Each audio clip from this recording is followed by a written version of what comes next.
Make a quick video here on how to pull out pushrod tubes to put in new pushrod tubes with the engine still in the vehicle. You can see that one back there's leaking pretty good. First things first, you got to pull out the rocker arms. Mine are 13 millimeter nuts. I think some of them are 14. Okay, there's a little washer behind this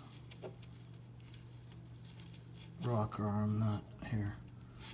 Don't lose those bad boys. I think these torque to like 18 pounds when you're done. I'm gonna look it up. I found that mine were kind of stuck on a little bit. Oh, that's not too bad on this side. That just comes off. Now the reason you have to do this is because, well, there she is.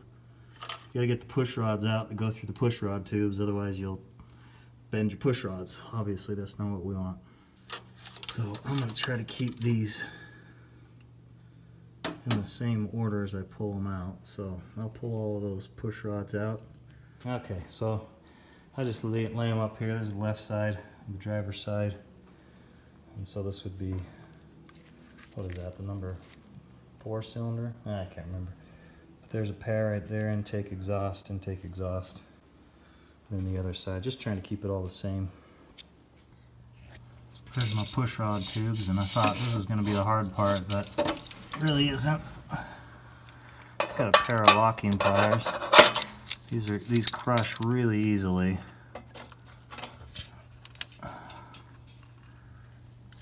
Alright, so I just got it on there. I just bend it. A little easier with 2 hands. And then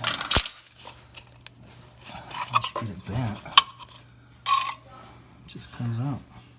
Alright, there's these little neoprene washers that are in each hole. Put those out, make sure you get them cleaned out.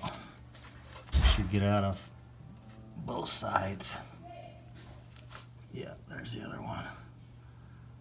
And then you just repeat the process. It's really pretty simple.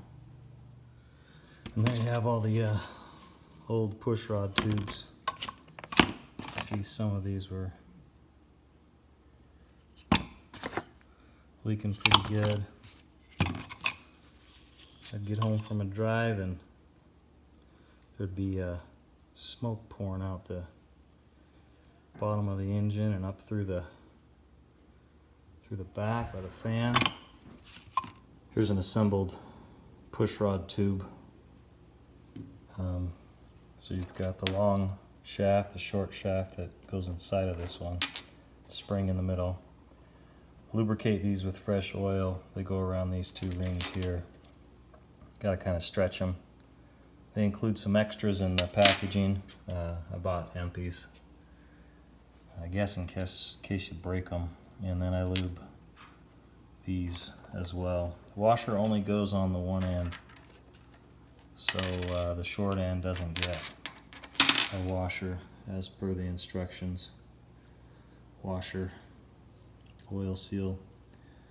This is going towards the cylinder head, so the outside, this is going towards the engine case, so towards the center of the car. And you got to muscle it.